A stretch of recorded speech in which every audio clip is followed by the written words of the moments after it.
Well, here we are, friends, on a Friday night. It feels like summer It's is actually about to warmed up. begin, and we need to get some summer vibes going, don't you think? Yeah, it's time. I think everybody else is feeling it too.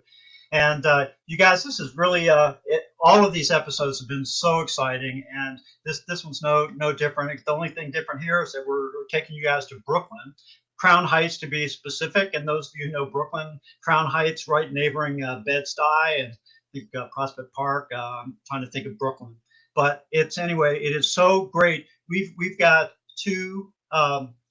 Class acts here that have played with world famous artists around the world, and I guess that makes them world famous artists as well. But we'll talk more as after we get a chance to chat with them and hear them play. But here's Gregory Jackson and Kevin Batchelor.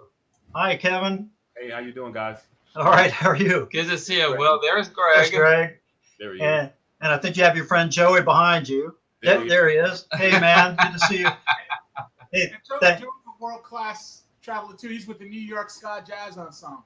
awesome. That's Yeah. fantastic. Well, welcome. And I know you came down from the Bronx. The Bronx. Yeah, Joey came and picked me up, and we just made it on down, man. We've been planning this for a while, and I'm looking forward to it. Just talking, Oh, hanging.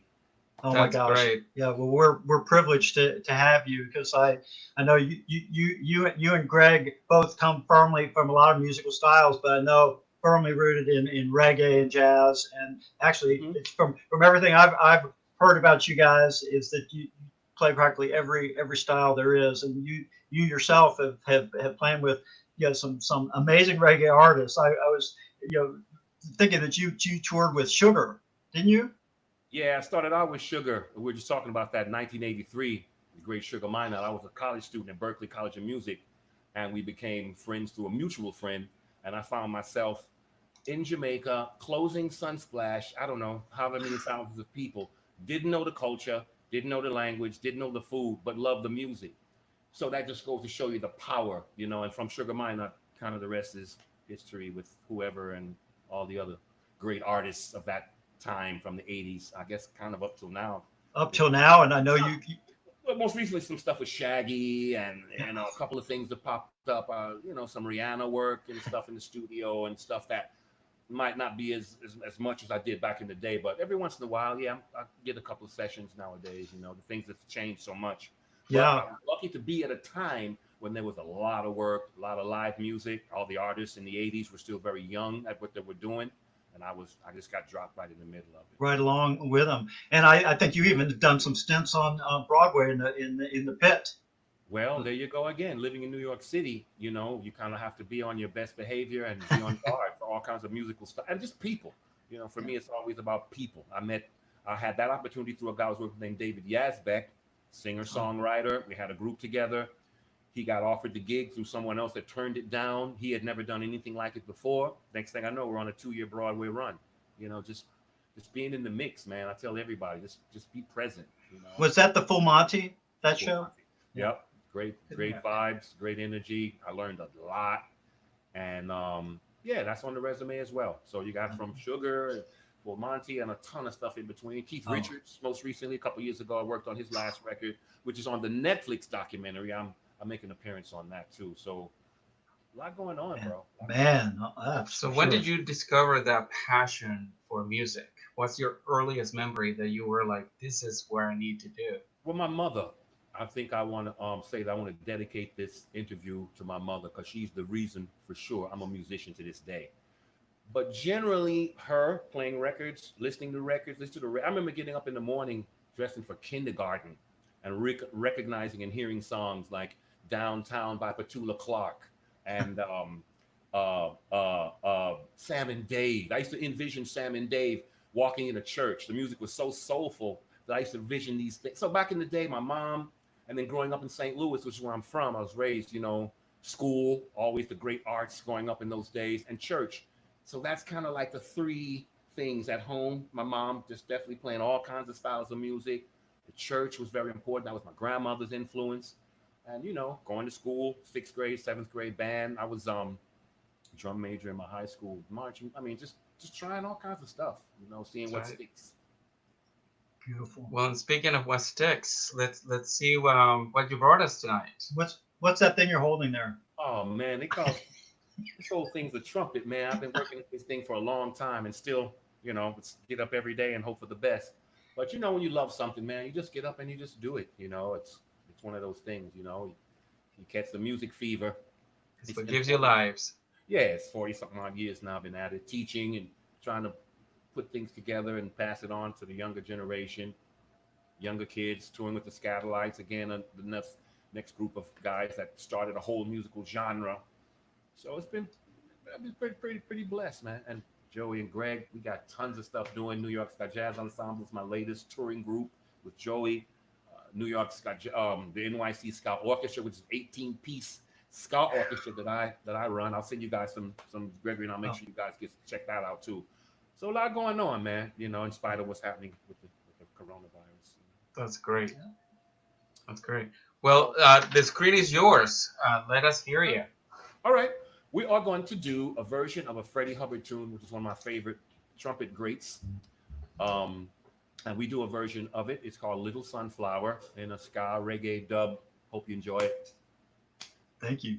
Yes, sir.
Awesome. That's Well, great. man. Friday night in Brooklyn, guys. Phew, I wish I had somebody playing like that in my house. This is where we're at now. Yeah, that's right. Exactly. From the giant stages and arenas to the intimate living room. That's unbelievable. Yeah, So, that's just we're glad. fantastic. Yeah, thanks, guys. Appreciate it. Thank This you is so wonderful. much. I wanted to ask, hey, Greg, can you squeeze in there next to Kevin? Yeah. I wanted to tell folks that, I always talk to you as a teacher working with young adults around, you never know who you're going to meet in life, and talk to people, just you find things out. And so we were at breakfast. Greg and I met through work in the last year or so. So it's been pretty new friendship, and we just happened to be at breakfast talking. And oh, what do you do? What do you do for fun when you're not working? He said, no, I've played around a little bit of little music. I said, oh, that's nice. It's kind of, and we got to talking about it. And he started telling me about the experiences he'd had, and it was pretty awesome. And I know one story he just kind of threw off as we were heading out to go to this meeting. He said, oh yeah, I did this little thing with Amy Winehouse. And I thought, well, must be the other Amy Winehouse I know. I don't know, but not the late great Amy Winehouse. And right. So Greg, I just had to ask you about that experience. And I think you wrote one of her songs with her. Yeah. Brother. Yep. And played on a bunch of other albums. Yeah, the thing is, how that all got started is I was living in New Jersey at the time, and I was friends with Rowan Marley and Lauryn Hill.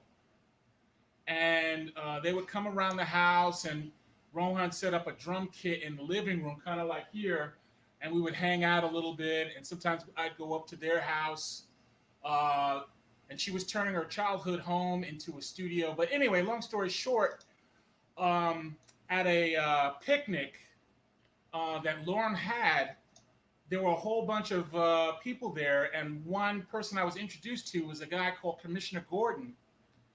And he's the guy that produced Amy Winehouse's Miseducation album. And he also produced some songs that won a Grammy for Santana called Supernatural. And he asked me if I lived, he asked me where I lived. I said, I live down the street from Lauren.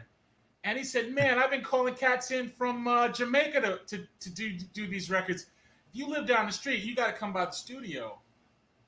And I brought a drummer friend of mine, and we started working on songs. And one day we got a call, said Amy Winehouse. Ooh, can you just touch this? Oh, I'm sorry. Screen went blank. Amy Winehouse, she was a brand new person. She was maybe 19 years old. Oh, my. And her company sent us her demo, and we listened to it. And then they sent her a ticket, and she came to New Jersey for about a week. And I would leave work. I still had a day job, so I would leave work, get on the A train, go up to the George Washington Bridge, catch a bus to Teaneck, New Jersey, walk up the street to the studio, and she'd be in there. A guy named Chinna, who worked with Bob Marley and just about everybody. KB could tell you about it. Chinna Smith, Earl Chinna Smith. He's a legend. He was there, and a bunch of other people, and we would sit around, drink wine, laugh and joke, and then we would sit down and just start writing songs, just jamming. And she would play with us with her guitar. Wow. And she would go into the room after listening to some of the music and just write in her journal, and that's how she would do the lyrics. That's great. Oh my goodness. Well, yeah. I'm just so in awe, and I wonder, would you all do another number for us? Yeah, we could put something together. I think we discussed that. We're going to do an old blues number. I think originally it's something like Baby Come Home or some sort of old Black African American blues kind of thing. And we're going to do a ska version of it. And it's by the Scatolites, a song written, it's called Christine Keeler, who was a very controversial figure. I think in the Second World War, she married some Russian spies, or she was some sort of controversial figure. Christine Keeler. That's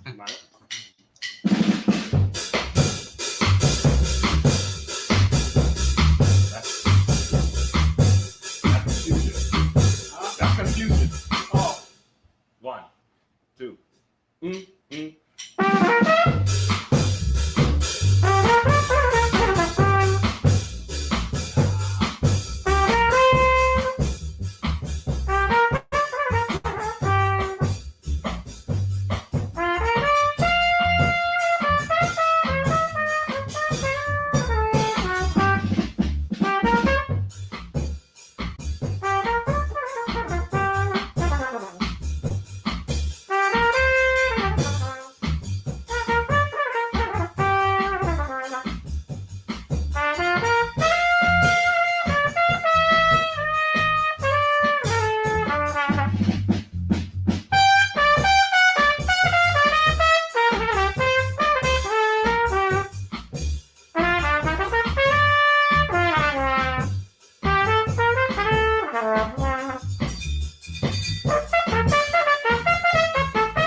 Oh man, Just in the like house, in the Just like house. we rehearsed it. Just like we rehearsed it. Thanks, guys. That's right. That's right. Oh Well, you man, don't need to I rehearse. love that. But Oh, man. this is giving us and our friends watching so much life, and we hear about all the people who are essential, the healthcare workers and Yeah. first responders, but I think musicians are Mhm. essential, don't you think? I totally agree. And I've been seeing some of the great things some of the people have been doing from balconies in their home. The young Broadway lady up in the Bronx is a young. She's in the Lion King or something. I forget her name. Nala. Every night at 7 o'clock, she stands on her porch and just performs for people.